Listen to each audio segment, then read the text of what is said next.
So section 3.4, combinations in Pascal's triangle and the binomial theorem. So in a previous lesson, we looked at the Pascal's triangle. Is this triangle that you see here on the left with these arrangements of numbers, each number in the triangle being the sum of the two numbers directly above it. And each row in the triangle begins with a 1, and each row in the triangle ends with a 1. We also looked at how to write each term inside Pascal's triangle with reference to its row number and its position within that row. Now here I'm going to also show you that you can express each number as a particular combination, where the row number is the value for n, and the position in that row is the value for r. Okay, so there is a direct corresponding relationship between t of n comma r, and it is equal to the combination of n choose r. So n c r, or it can be written in this notation, c of n r. Okay, and the same rules that you use to apply for the notation for each term can be also applied for combinations. So I can also say here that n cr is equal to n minus 1 c of r minus 1 plus n minus 1 choose r. Okay, and we can use this relationship and apply it this Pascal's method to any sorts of kind of combinations that we have, not necessarily having to be in the triangle. So here you have 12 choose 8, and I can express this as 1 minus the row that n value, so 11.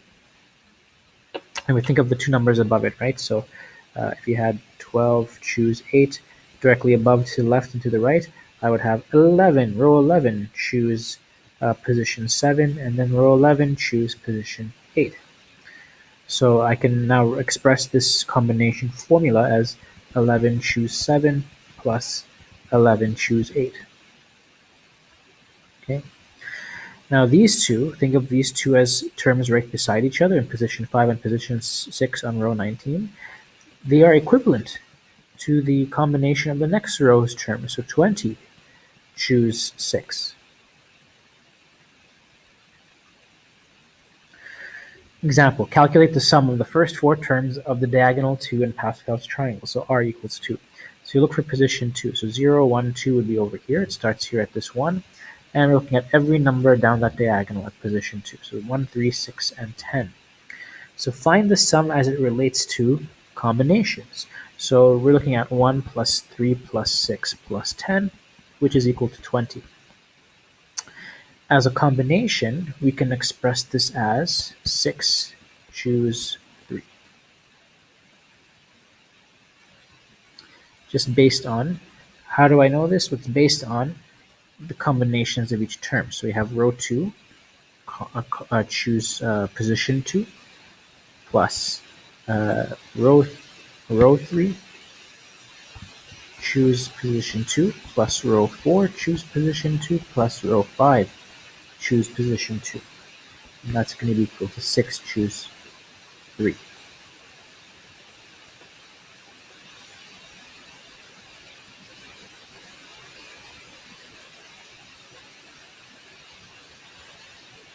Let's look at another example. Calculate the sum of the first 5 terms of diagonal 6. Find this value in Pascal's triangle and relate it to n choose r. So in diagonal 6, all your r values are going to be 6, r equals 6.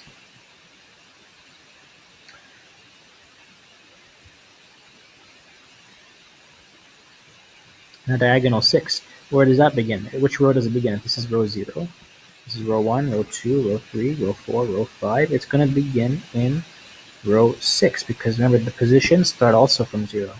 So this is 0, 1, 2, 3, 4, 5. So position 6 has to be on the 6th row. So along that diagonal, I'm going to be adding 6 choose 6.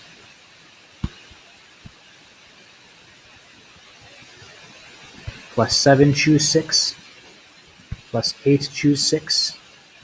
Plus 9 choose 6.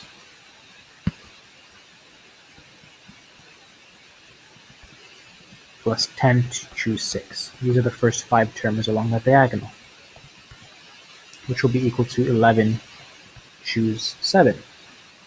So all of this, if I add them together, I'll get 1 plus 7 plus 28 plus 84 plus 210, which is 330.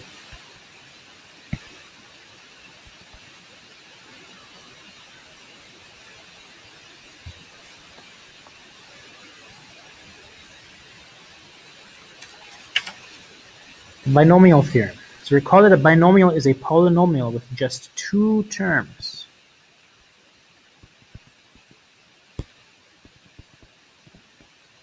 So that it has the form a plus b. This is a binomial, if you recall. And a and b are terms. It can be with coefficients and variables. And so I can expand something that looks like a plus b raised to an exponent n with using Pascal's triangle, right? So just looking at very simple ones here. So you might remember from our previous classes, so a plus b to the power of 0 is equal to 1. A plus b to the exponent 1 is just a plus b. And a plus b squared, if you expand it using FOIL or the distributive property, you would get a squared plus 2ab plus b squared. And you could also do a plus b cubed, and then so on and so on. But if you look carefully at the pattern of the coefficients, you'll notice that here I have a 1. The coefficients here are 1 and 1. Here I have a coefficient of 1, 2, and 1. Here I have a coefficient of 1, 3, 3, and 1. So what do you notice? It looks like they follow the Pascal's triangle.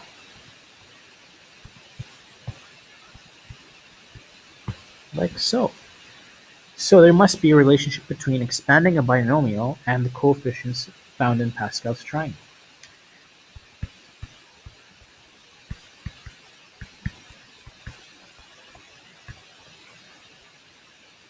So notice that in each successive term, the exponents on the a decrease by 1, while exponents on the b increase by 1. So even here a cubed, then I have a squared, then I have a, and then I have no a. Here I have b cubed going backwards to b squared, then b, and then no b. So the coefficients of each term in the expansion correspond to the terms in row n of Pascal's triangle. We can write these coefficients in combinatorial form using the binomial theorem. So we're going to use the pattern to expand a plus b to the exponent 4. Okay, so you start off by writing a to the exponent 4, then a to the exponent 3, then a to the exponent 2, a to the exponent 1, and then a to the exponent 0. And then going backwards, I start with b to the exponent 4, b to the exponent 3, b squared, b, then b0. And then row 4 in Pascal's triangle, what are the coefficients? In row 4 we have 1, 4, 6, 4, and 1. And those are going to be my coefficients. So 1, 4, 6, 4, and 1. And I just put some plus signs in between each term. And there you go. That's the expanded form. Now in proper mathematical form, we don't need the b to the power of 0. We can erase that. And we don't need a to the power of 0, we can just erase that. So since each term in Pascal's triangle is related to a combination, you can use the binomial theorem to expand any power of a binomial expression. So even if you're going into deep number of rows in Pascal's triangle, you don't need memorize these actual coefficient values. You can just use the combination values. So as long as you know what row number you're in, you can use combinations to help you find those coefficients. Okay, and the n value exponent will correspond to the row value in Pascal's triangle. So in this example, expand x plus y to the exponent 6. We're talking about row 6. Okay, and the coefficients in row 6 are 1, 6, 15, 20, 15, 6, and 1. And if you don't remember those or don't memorize those, you can easily calculate them using combinations. So here I have 6 choose 0, 6 choose 1, 6 choose 2, 6 choose 3, 6 choose 4, 6 choose 5, and 6 choose 6. Okay, and then after you have those coefficients, you can now expand your binomial. So follow the pattern. Start with the first one, x. So x to the power 6 plus x to the power 5 plus x to the power 4 plus x to the power of 3 plus x to the power of 2. And I should have left some more room here, so let's just rewrite this.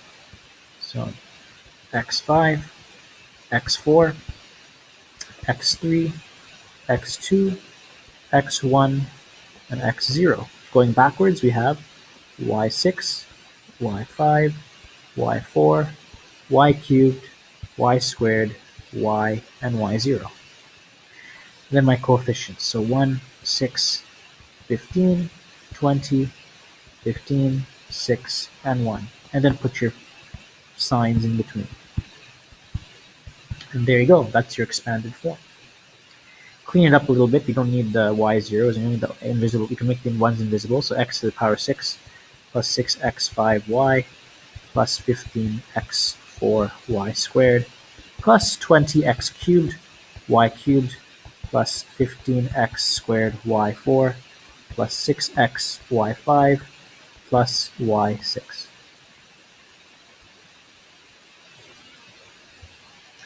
Now what if your binomial has a minus sign?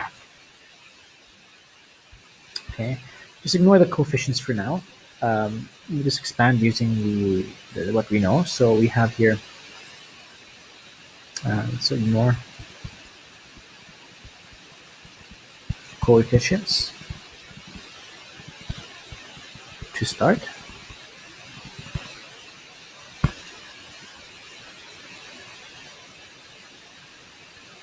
Okay. Actually, no, let's do it. Let's just write down. Let's do everything. Let's do it properly. So 2x minus 1 to the power 4. So a is going to be 2x.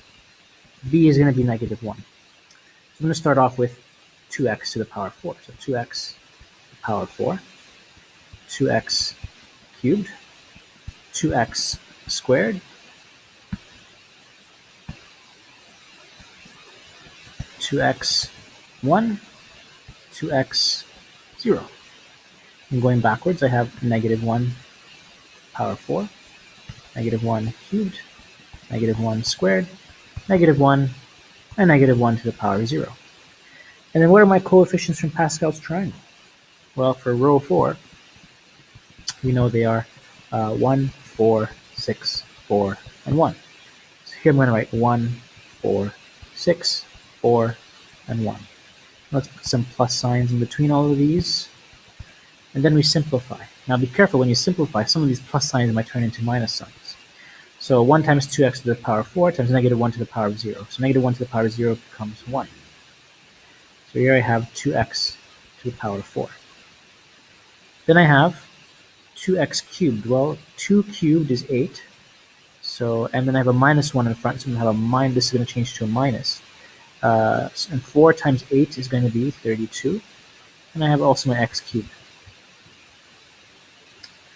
All right, negative 1 squared is just a 1, so that goes away. And then I have 2 squared is 4 times 6 is 24, so 24x squared. And then I have negative 1 cubed is negative 1, so that will change the sign here. And 2x to the power of 1 is just 2x, and 2x times 4 is 8x. Then I'll have negative 1 to the power of 4, which is just positive 1, and then 2x to the power of 0 is also positive 1, and then we have 1, so plus 1. And then there's my answer. I made a mistake here. 2x squared, this should be 16. So 2 to the power of 4 is 16 when I remove the brackets. All right, expand 3x plus 2y cubed. So again, write them in order. So 3x cubed, put them in brackets first. Then we have 3x squared. We have 3x to the power of 1, and we have 3x to the power of 0. Going backwards, we have 2y cubed, 2y squared, 2y, and then 2y to the power of 0. What are my coefficients for row 3? Well, they are 1, 3, 3, 1 from Pascal's triangle. So I have 1, 3, 3, 1. Plus signs in between. And then we simplify. Anything to the power of 0 is 1. Anything to the power of 0 is 1. So here I have 3x cubed. So 3 times 3 times 3 is 27x cubed when I remove the brackets. Then I have 3 times 2 is 6. 3 squared is 9, so 9 times 6 is 54, so plus 54x squared y. Then I have 3 times 3 is 9. 2 squared is 4, so 4 times 9 is 36. A single x, and then a y squared.